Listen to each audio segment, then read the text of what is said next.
जय हिंद। स्वागत है आपका आपके अपने YouTube चैनल कलाम एकेडमी जींद पे। परसेंटेज का क्लास 1 हम कंप्लीट कर चुके हैं। आज हम शुरू कर रहे हैं परसेंटेज क्लास 2। तो मोस्ट इंपोर्टेंट क्वेश्चंस हमने पिछली जो हमारी क्लास थी उसमें सोल्व किए और कुछ इंपॉर्टेंट जो शॉर्ट ट्रिक्स थी वो भी हमने डिस्कस की और ट्रेडिशनल मेथड्स भी हमने डिस्कस किए। तो अगर आपने पिछली वीडियो नहीं देखी है तो आप प्लीज एक बार प्लेलिस्ट में विजिट करें, पिछली वीडियो देखें और एक एक कंसेप्ट को अच्छे से समझने की कोशिश करें। तो अब हम शुरू करते हैं क्लास 2। क्वेश्चन नंबर 1 देखिए, राम की आय मधु की आय से 25% कम है, तो मधु की आय राम की आय से कितनी अधिक होगी। अब स्टूडेंट ये सोचेंगे कि भाई अगर उसकी आय 25% कम है तो दूसरे की 25% ही अधिक होगी, लेकिन ऐसा नहीं है। ऐसे क्वेश्चंस को हम कैसे सॉल्व करेंगे, ध्यान से सुनना है कि ऐसे क्वेश्चंस के लिए हमें दो चीजें ध्यान में रखनी है। एक तो हमें ये ध्यान रखना है कि यहाँ पर परसेंटेज में जो डिजिट है वो क्या दी है, क्लियर। दूसरी बात हमें ध्यान रखनी है अभी लास्ट में क्या पूछा है, बस लास्ट में अधिक पूछा है या कम पूछा है। आपका फॉर्मूला क्या होगा क्वेश्चंस को सॉल्व करने के लिए, 100 मल्टीप्लाई बाय x%। x% का मतलब है जो गिवन है आपके पास 25 डिवाइड बाय 100 हमेशा रहेगा। देखो ये तीन चीजें हमेशा रहेंगी, 100 multiply by x% divide by 100। अब बात है सिर्फ यहाँ थोड़ा सा चेंज होगा। कैसे होगा, यहाँ पे अगर लास्ट वर्ड आपका अधिक है तो यहाँ होगा -x, क्लियर। अगर यहाँ लास्ट वर्ड आपका कम है तो यहाँ होगा +x, बस और कोई चेंज नहीं होगा, उल्टा साइन लग जाएगा, क्लियर। तो चलिए देखिए क्वेश्चन नंबर 1 को सोल्व करते हैं। 100 मल्टीप्लाई 25 डिवाइड बाय 100 माइनस 25 75। तो हम अगर कट करें तो यहां से कट करेंगे 33 इंटू 1/3%, क्लियर। तो यानी कि राम की आय से जो मधु की आय है वो 33 इंटू 1/3%, ठीक है। 33 इंटू 1/3% क्या हो जाएगी, अधिक हो जाएगी, क्लियर। तो अभी आपको क्लियर हो ही गया होगा कि यहाँ 25% थी तो हम ये सोचते हैं कि दूसरे की इतनी ही अधिक होगी, लेकिन ऐसा बिल्कुल भी नहीं है। आप अपने सामने जो आंसर है वो चेक कर सकते हैं, क्लियर। चलिए क्वेश्चन नंबर 2 शुरू करते हैं। चलिए क्वेश्चन नंबर 2 क्या है हमारा कि एक आयत की लंबाई में 10% की वृद्धि करने तथा चौड़ाई में 10% की कमी करने पर आयत के क्षेत्रफल में कितना चेंज होगा। क्वेश्चन देख के आपको पता चल गया होगा कि भी हर एग्जाम में इस टाइप का क्वेश्चन जरूर डाला जाता है, ठीक है। तो देखिए हमें सोल्व करने के लिए क्या क्या चीजें याद करनी है। हमें पता होना चाहिए कि लंबाई में क्या हो रही है, यहाँ पे वृद्धि, और चौड़ाई में क्या हो रही है, कमी। यानी कि हमें दोनों चीजें देखनी है, लंबाई और चौड़ाई। आपका फॉर्मूला क्या रहेगा, देखिए आपका फॉर्मूला रहेगा a plus b plus ab by 100। जब हम इसको सोल्व करेंगे इतना परसेंट जो है वो चेंज आएगा आयत के क्षेत्रफल में, रेक्टेंगल के एरिया में। अब ये क्या बला है भाई, इनको क्या कैसे सोल्व करें। तो देखिए ये है आपकी लंबाई, ये है आपकी चौड़ाई, क्लियर। अब लंबाई चौड़ाई में प्लस माइनस के साइन का ध्यान रखना है। जहां बढ़ोतरी हो रही है वहां साइन प्लस रहेगा और जहां कमी हो रही है वहां साइन माइनस रहेगा। देखिए हमारे क्वेश्चन में क्या है, लंबाई में 10% की क्या हो रही है भाई, वृद्धि। तो लंबाई की जगह हम क्या कर देंगे, 10 पॉजिटिव रहेगा क्योंकि वृद्धि हो रही है। और चौड़ाई में 10% की क्या हो रही है भाई, कमी। तो यहाँ कमी हो रही है तो क्या आ जाएगा, -10 आ जाएगा भाई, ठीक है। अब यहाँ देखो, यहाँ a की वैल्यू है 10 और b की है -10, तो इसका मतलब ये माइनस होगा ना, यहाँ साइन हो जाएगा माइनस डिवाइड बाय 100, क्लियर। अब जब हम इसको सोल्व करेंगे 10 माइनस 10 0 और 0 माइनस 1, तो हमारे पास आ गया -1%। अब आप ये कहेंगे जी -1% एरिया कैसे हो सकता है। ये नेगेटिव जो साइन है वो साइन आपको बताता है कि एरिया क्या हुआ है, 1% डिक्रीज हुआ है। अगर यहाँ प्लस का साइन होता तो इसका मतलब है कि कुछ चेंजेस के बाद जो एरिया है वो 1% बढ़ा है, लेकिन यहाँ माइनस है तो यहाँ 1% एरिया क्या हुआ है, डिक्रीज हुआ है, क्लियर। ध्यान रहेगा, हमेशा याद रखना है a plus b plus ab by 100। जो बढ़ोतरी हो रही है उसके आगे लगा दो प्लस और जो कमी हो रही है उसके आगे लगा दो माइनस और सोल्व कर दो। चाहे किसी टाइप का क्वेश्चन आ जाए रेक्टेंगल के एरिया से रिलेटेड, आपको सिर्फ यही फॉर्मूला यूज करना है। Okay, minus sign decrease in area, plus sign increase in area. Okay, चलिए नेक्स्ट क्वेश्चन को सोल्व करते हैं भाई। क्वेश्चन नंबर 3 देखिए, एक चुनाव में एक उम्मीदवार 40% वोट लेता है और दूसरे उम्मीदवार से 298 वोटों से हार जाता है। क्लियर? अब बताओ कि कुल कितने वोट डाले गए। देखिए, फर्स्ट उम्मीदवार को वोट मिलते हैं 40%। क्लियर? अब 40% का मतलब है कि 100 में से उसको 40 मिले। ठीक है, अब अगर इसको हमने मान लिया कि इसको मिल गए 40 वोट 100 में से, तो सेकंड को कितने मिले भाई? 60। किस में से? 100 में से, क्योंकि यहाँ परसेंटेज का साइन था ना। तो 40% मीन्स 40/100, यानी कि 100 में से इसको मिल गए 40, तो दूसरे को अंडरस्टूड है कितने मिलेंगे? 60। चलिए, अब यहां तक तो हमारा काम कंप्लीट हो गया। फर्स्ट को 40, सेकंड को 60। ठीक है, हमने मान लिया कि अब इसको 40 मिल गए, इसको 60, इसका मतलब टोटल वोट कितने हो गए? 100। हमने माना कि कुल जो वोट हैं कितने? 100। जब 100 कुल वोट हैं, ध्यान से सुने, जब 100 कुल वोट है तो इन दोनों में कितने का अंतर आ रहा है? 20 का। ठीक है, 20 का अंतर है तो कुल वोट कितने भाई? क्योंकि हमें तो कुल निकाले हैं ना।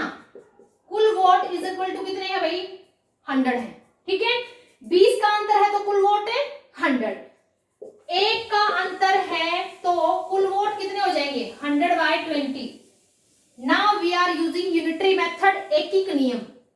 अब अंतर कितने का है आपको क्या देखना है? आपको देखना है अंतर। अंतर है 298 का। जब 298 का अंतर है तो कुल वोट कितने हो जाएंगे? 100/20 मल्टीप्लाई बाय 298, 5 आ जाएगा। 5 से मल्टीप्लाई करेंगे, 5 8 जा 40,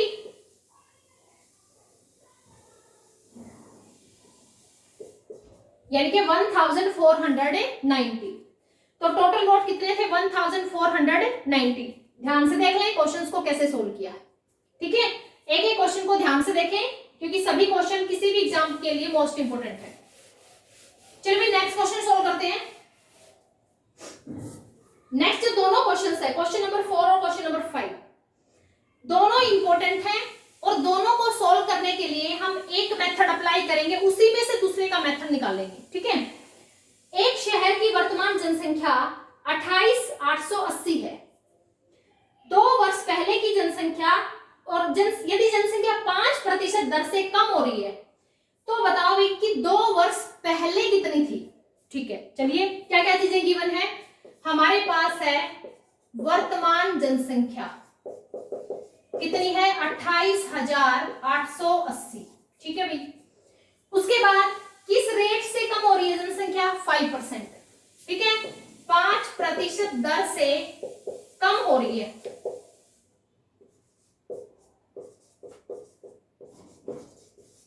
ठीक है भाई, हमें क्या फाइंड करना है? 2 वर्ष पहले की, पीछे की 2 वर्ष पहले की जनसंख्या हमें बतानी है। पहले की जनसंख्या देखिए हमें बतानी है। वर्तमान जनसंख्या दे दी, ठीक है, किस रेट से जनसंख्या कम हुई वो दे दिया, और 2 वर्ष पहले की पूछी आपसे, यानी कि अब अगर 2021 की आप बात करो तो आपसे जनसंख्या ये 2019 की पूछ रहा है, पीछे की बात है। क्लियर? तो पीछे की निकालने के लिए जनसंख्या हमें निकालनी है, तो आप किस फॉर्मूले का यूज करोगे? आप लिखोगे वर्तमान जनसंख्या, जो भी हमें गिवन है, डिवाइड का साइन लगेगा यहां। पीछे की बात हो रही है तो क्या लगेगा? डिवाइड। आगे की बात हो रही है तो क्या लगेगा? Multiply into 1। अगर कमी हो रही है तो माइनस, अगर वृद्धि हो रही है तो प्लस। यहां क्या हो रही है? कमी, तो क्या लगेगा? माइनस। जो भी आपकी दर, रेट है, किस रेट से चेंज हो रहा है? Divide by 100 raise to power समय, टाइम। क्लियर? ये चीजें याद रखनी है। अब देखो वर्तमान जनसंख्या हमारी है 28,880, ठीक है भाई, डिवाइड बाय 1 माइनस किस रेट से कम हो रही है 5%, divide by 100 raise to power time, कितने वर्ष पहले की पूछी 2 वर्ष, ठीक है। यहां से कैंसिल कर सकते हैं, 5 1 जा कितना आ गया 20। अब देखिए जब एलसीएम लेंगे तो 20 1 जा -1 कितना हो जाएगा 19/20, 28880 डिवाइड बाय